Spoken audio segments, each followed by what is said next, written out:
तो स्टूडेंट, जब हम तंत्रिका तंत्र की बात करते हैं तो पूरे मानव तंत्रिका तंत्र को हम दो भागों में बांट सकते हैं। एक केंद्रीय तंत्रिका तंत्र, जो हमारे बिल्कुल जहां पूरा केंद्रीय तंत्रिका तंत्र इकट्ठा हो जाता है मस्तिष्क और मेरुरज्जु में, और दूसरा होता है परिधीय तंत्रिका तंत्र, जो हमारे शरीर के बाहरी हिस्सों में, परिधि मतलब बाहर, है ना, तो परिधि के हिस्सों में, बाहरी हिस्सों को नियंत्रित करता है। जो हमारे संवेदी अंगों से संवेदनाएं ग्रहण करने के लिए तंत्रिकाएं आती हैं, वो सब जुड़कर परिधीय तंत्रिका तंत्र का निर्माण करती हैं। तो अब यहां अगर हम बात करते हैं तो केंद्रीय तंत्रिका तंत्र जो है वो है, उसको सेंट्रल नर्वस सिस्टम कहा जाता है, सेंटर में है, केंद्र में है, जबकि पेरिफेरल नर्वस सिस्टम यानी कि परिधीय तंत्रिका तंत्र जो है वो बाकी सब हिस्सों से इकट्ठा होता है, बाहरी भाग का है। अगर हम केंद्रीय तंत्रिका तंत्र को देखें तो केंद्रीय तंत्रिका तंत्र के हम दो भाग कर सकते हैं, एक मस्तिष्क और एक मेरुरज्जु।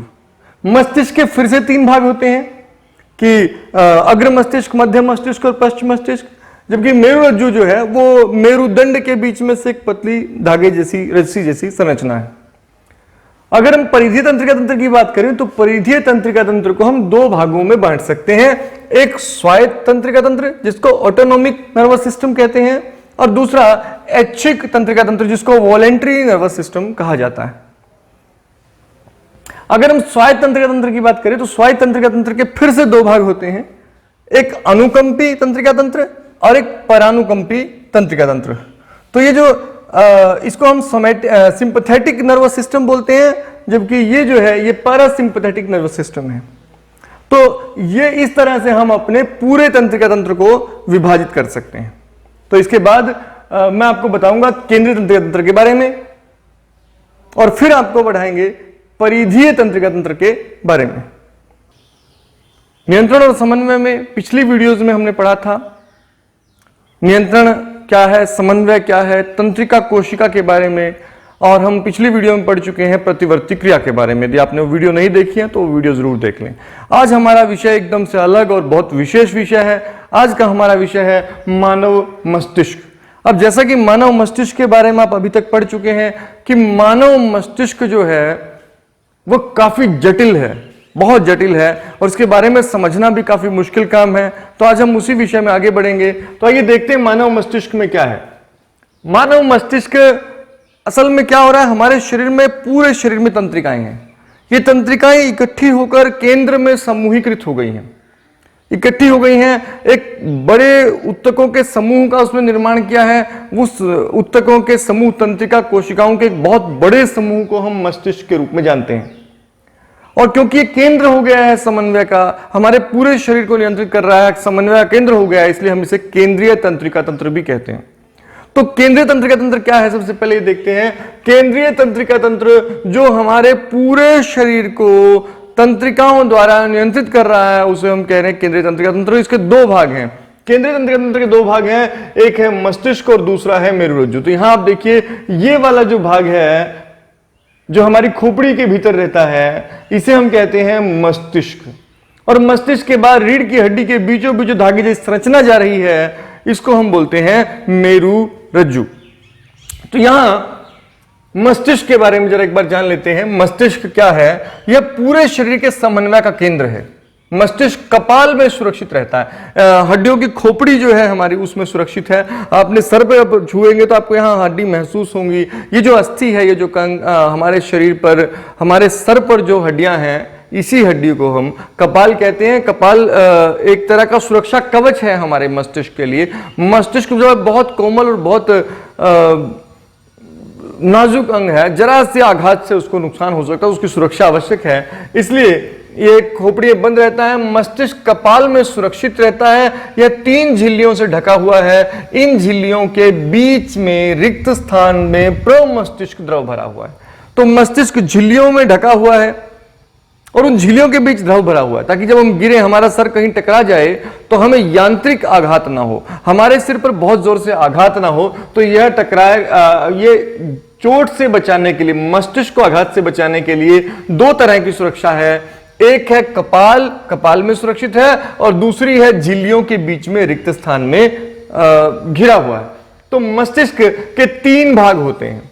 अगर हम मस्तिष्क को बांटें तो पूरे मस्तिष्क के 3 भाग होंगे। हम यहां समझ सकते हैं एक बड़ा भाग जो बाहर है इसको हम बोलते हैं अग्र मस्तिष्क, अगला भाग अग्र मस्तिष्क। फिर एक भाग है बीच में, इसको बोलते हैं मध्य मस्तिष्क। और फिर एक पिछला भाग है, इस पिछले भाग को बोलते हैं पश्च मस्तिष्क। तो अभी नाम ही बता रहा है, मैंने कहा था साइंस में हम शब्दों पर विशेष ध्यान देंगे। एक है अग्र, अगला मस्तिष्क, मध्य बीच वाला, और पश्च पिछला। तो हमने मस्तिष्क को 3 भागों में बांट दिया, आगे वाला, बीच वाला और पीछे वाला। तो अग्र मस्तिष्क, मध्य मस्तिष्क और पश्च मस्तिष्क। तो आइए सबसे पहले हम अग्र मस्तिष्क के बारे में जान लेते हैं। अग्र मस्तिष्क, अग्र मस्तिष्क में प्रोमस्तिष्क तथा घ्राण पिंड होते हैं। 2 भाग हैं, प्रोमस्तिष्क और घ्राण पिंड। तो सबसे पहले हम प्रोमस्तिष्क के बारे में जान लेते हैं। ये जो बड़ा सा हिस्सा आप मस्तिष्क का देख रहे हैं, ये पूरा हिस्सा है प्रोमस्तिष्क। प्रोमस्तिष्क अत्यंत जटिल और सबसे विशेष व बड़ा भाग है। मस्तिष्क का सबसे बड़ा भाग होता है। यह दो अर्धगोलार्ध भागों, अर्धगोलाकार भागों से मिलकर बना है। जैसे अखरोट आपने देखा होगा इस तरह से बना होता है, 2 जुड़े होते हैं, इसी तरह से हमारे मस्तिष्क के 2 गोलार्धों से बनकर बना है। आपको जानकर हैरानी होगी कि हमारे प्रमस्तिष्क के 2 गोलों में से जो दायां गोला है, बायां गोला है, वो दाएं शरीर के हिस्से को, और जो दायां गोला है वो बाएं शरीर के हिस्से को नियंत्रित करता है। तो ये प्रमस्तिष्क जो है ये 2 अर्ध गोलाकार भागों से मिलकर बना है। प्रमस्तिष्क बुद्धिमत्ता, स्मरण शक्ति और संवेदना केंद्र है। हमारे मस्तिष्क का सबसे महत्वपूर्ण भाग है प्रमस्तिष्क। तो हम प्रमस्तिष्क के बारे में ही बात कर रहे हैं। तो ये प्रमस्तिष्क बुद्धिमत्ता का, स्मरण शक्ति और संवेदना का केंद्र है। संवेदना, अब संवेदी अंग हमारे पास 5 मैंने बताया था, 5 हमारे पास ग्राही अंग हैं या ज्ञानेंद्रियां हैं, जिन्हें हम कहते हैं आंख, कान, नाक, जीभ, त्वचा। ये 5 ज्ञानेंद्रियां हैं। इन 5 ज्ञानेंद्रिय जो संवेदना है उनको प्रत्यक्ष रूप से प्रमस्तिष्क ग्रहण करता है। ऐच्छिक गतिविधियों का केंद्र होने के कारण घृणा, द्वेष और सहानुभूति, प्रेम का भी केंद्र है। तो ऐच्छिक गतिविधियां जो हमारी हैं इनका भी केंद्र क्या है? इनका केंद्र भी मस्तिष्क है। चीजों को याद रखना, स्मरण शक्ति जो हमारी है, संचित करना, मेमोराइज कर लेना, ये सब काम भी मस्तिष्क के प्रमस्तिष्क भाग का है। प्रमस्तिष्क को हम 4 भागों में बांट सकते हैं। एक अग्रललाट पाली, शंखपाली, भित्तीय पाली और अनुकपाल पाली। तो ये जो आगे का भाग है, ये जो आगे का भाग है इसको हम बोलते हैं अग्रललाट पाली, जबकि इस नीचे वाले भाग को हम बोलते हैं शंखपाली। ये जो ऊपर का भाग है इसको अनुकपाल पाली, भित्तीय पाली, और जो पीछे का भाग है अनुमस्तिष्क के पास का जो भाग है इसको हम बोलते हैं अनुकपाल पाली। तो इस तरह 4 भाग हम मस्तिष्क, प्रमस्तिष्क के कर सकते हैं। लेकिन प्रमस्तिष्क का दूसरा मुख्य भाग भी है डायनसेफ्लोन। ये डायनसेफ्लोन यहां का भाग रहता है जो बीच के हिस्से में पड़ता है, इसको डायनसेफ्लोन बोलते हैं। तो डायनसेफ्लोन क्या करता है? दर्द, जलन, भूख, प्यास आदि को नियंत्रित करता है तथा यह पाचन क्रिया में वसा और स्टार्च के उपापचय को नियंत्रित करता है। तो ये हमने पढ़े प्रमस्तिष्क। अब मैं फिर से आपको बता देता हूं, हमने मस्तिष्क को 3 भागों में बांटा है, अग्र, मध्य, पश्च। अग्र, मध्य, पश्च। अग्र मस्तिष्क को 2 भागों में बांटा, प्रमस्तिष्क को घ्राणपिंड। प्रमस्तिष्क के भाग हमने पढ़े अग्रललाट पाली, शंखपाली, भित्तीय पाली और अनुकपाल पाली, और एक और भाग है डायनसेफ्लोन।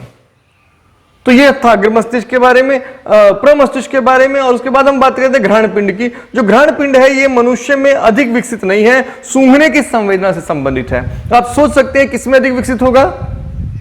जी हाँ, ये कुत्तों में बहुत अधिक विकसित है, तभी उनकी सूंघने की क्षमता बहुत अच्छी है। तो घ्राण पिंड जो है वो सूंघने से संबंधित है। तो ये हमने पढ़ा प्रमस्तिष्क के बारे में। अब कुछ चीजें हम अपने ही दिमाग से सोच सकते हैं। जैसे कि अगर आपसे पूछा जाए कि भाई प्रमस्तिष्क क्या कार्य करता है, तो प्रमस्तिष्क कार्य लिखना आपके लिए आसान हो जाएगा। आपने यहाँ 3 बातें पढ़ी। एक तो बुद्धिमत्ता, स्मरण शक्ति और संवेदना का केंद्र।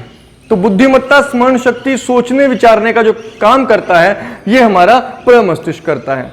इसके बाद हम अगर दूसरी बात करते हैं कि ऐच्छिक गतिविधियां, जितनी भी ऐच्छिक गतिविधियां हैं जो मांसपेशियों द्वारा ऐच्छिक क्रियाएं होती हैं, ऐच्छिक क्रियाएं मांसपेशियों द्वारा नियंत्रण जो होता है ऐच्छिक क्रियाओं का, वो भी प्रमस्तिष्क ही करता है। और तीसरा काम हम क्या कर सकते हैं? यहां हम तीसरा काम और लिख सकते हैं कि संवेदी जो अंग हैं जैसे कि आंख, कान, नाक, जीभ, त्वचा, इनको प्रत्यक्ष रूप से नियंत्रित करता है।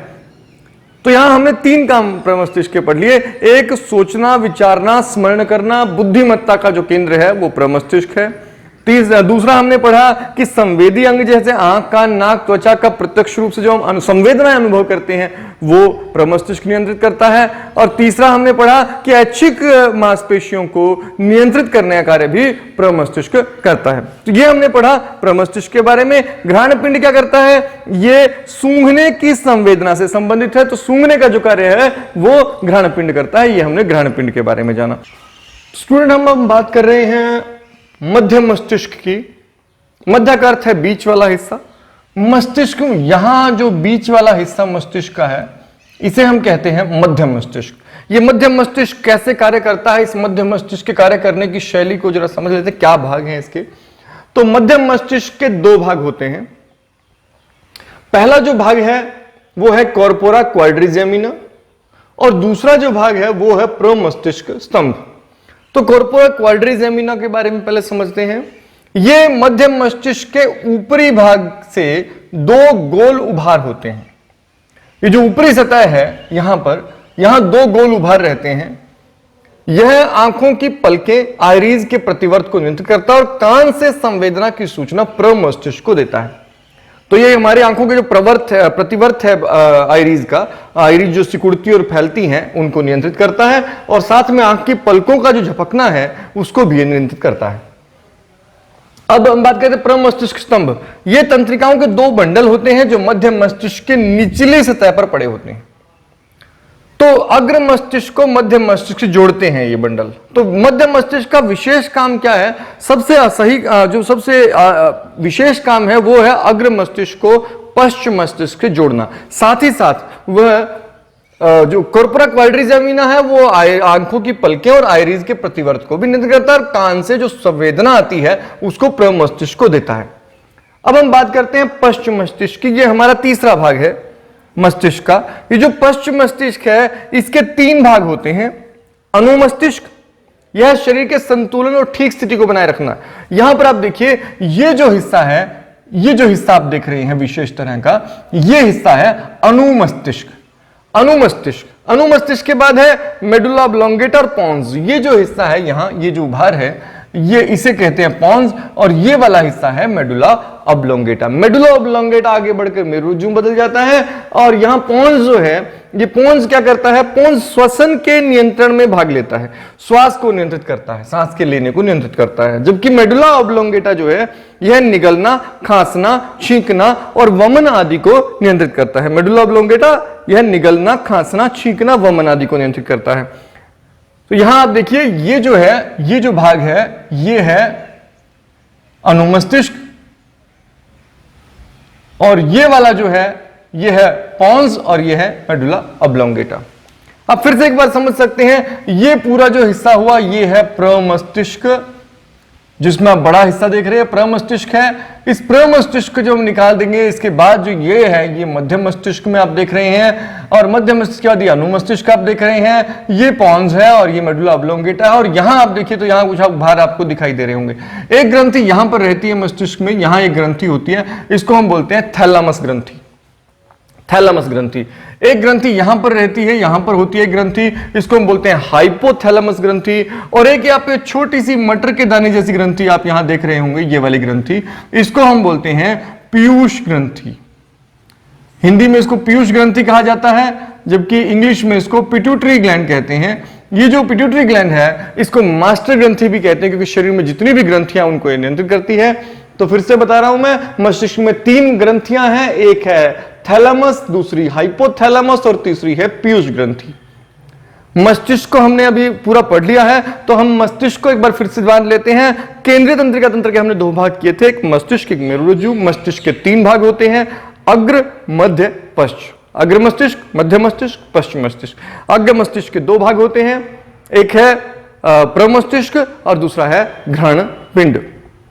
अब हम बात करें मध्य मस्तिष्क की, तो मध्य मस्तिष्क के दो भाग होते हैं, कॉर्पोरा क्वाड्रिजेमिना और प्रमस्तिष्क स्तंभ। उसके बाद पश्चिम मस्तिष्क यानी कि पिछला भाग। पश्चिम मस्तिष्क के हमने तीन भाग किए, एक अनुमस्तिष्क, मेडुला ऑब्लोंगेटा और पोन्स। तो इसके साथ ही हमने मस्तिष्क के बारे में पढ़ लिया है। हमने पढ़ा मस्तिष्क में तीन ग्रंथियां हैं, एक है थैलेमस, एक हाइपोथैलेमस और एक पीयूष ग्रंथि। मेरुरज्जु क्या है? यह एक दंडाकार संरचना है एक बिल्कुल लंबी संरचना है। यह मेडुला ऑब्लोंगेटा से आरंभ होकर नीचे की ओर जाती है। यहां पॉन्स आ गया, फिर मेडुला ऑब्लोंगेटा, और मेडुला ऑब्लोंगेटा का बड़ा हुआ भाग जो है मेरुरज्जु बन जाता है। यह झिल्लियों से घिरी होती है मस्तिष्क की तरह ही। कुल मिलाकर 31 जोड़े तंत्रिका इसमें से निकलती हैं और मेरुरज्जु प्रतिवर्ती क्रिया को नियंत्रित करती है और मस्तिष्क व शरीर के अन्य भागों तक सूचनाएं पहुंचाती है। तो आपने अपनी पीठ में यहां पीछे की ओर रीढ़ की हड्डी को महसूस किया होगा। वो जो रीढ़ की हड्डी है उसे मेरुदंड कहते हैं। मेरुदंड के बीच में एक पतली धागे जैसी संरचना होती है तंत्रिकाओं की। मेरुदंड से लिया गया है और रज्जु रस्सी से। तो एक रस्सी जैसी संरचना जो मेरुदंड के बीचों बीच ऊपर से नीचे तक जाती है, इसे कहा जाता है मेरु रज्जु। और इसमें से 31 तंत्रिकाएं निकलती हैं, दोनों ओर जाती हैं, पूरे शरीर में फैल जाती हैं और वही हमें परिधीय तंत्रिका तंत्र का निर्माण करती हैं।